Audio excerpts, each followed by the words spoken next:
আসসালামু আলাইকুম ওয়া রাহমাতুল্লাহ। আলহামদুলিল্লাহ আলহামদুলিল্লাহি ওয়া কাফা ওয়া সালামুন আলা ইবাদিল্লাযিনা ইসতাফা, আম্মা বাদ। প্রিয় বন্ধুরা, 16তম পর্বের 12 নম্বর ভিডিও নিয়ে আপনাদের সামনে উপস্থিত হয়েছি।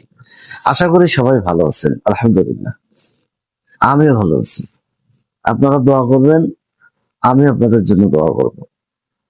ভিডিওতে যে বার্তাটি থাকছে তা হচ্ছে পরিবার কেন্দ্রিক প্রস্তুতি, অর্থাৎ পরিবার থেকেই প্রস্তুতি শুরু করতে হবে। উত্তরাধিকার মঞ্চে শুরু হয় না, ব্যতিক্রম বাদে। তারপরেও মঞ্চেও যদি একনিষ্ঠ নেতৃত্ব শুরু হয় উত্তরাধিকারমূলক, সেটাও কিন্তু মানে পারিবারিক অবদান অনন্য থাকে। মূলত উত্তরাধিকার শুরুই হয় ঘর থেকে। রাসূল সাল্লাল্লাহু আলাইহি ওয়াসাল্লাম পরিবারে আদর্শ স্থাপন করেছে।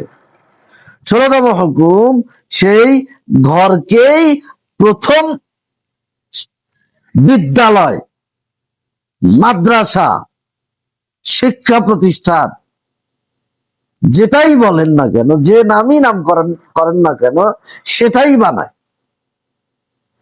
যেখানে সন্তান দিন শেখে, আদব শেখে, শিষ্টাচার শেখে, জ্ঞান অর্জন করে,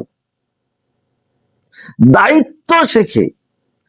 আজ আমরা বাহিরের দোষ দেই, কিন্তু ঘরকেই ঠিক করতে পারি না, ঘরকে ঠিক করার চেষ্টাও করি না।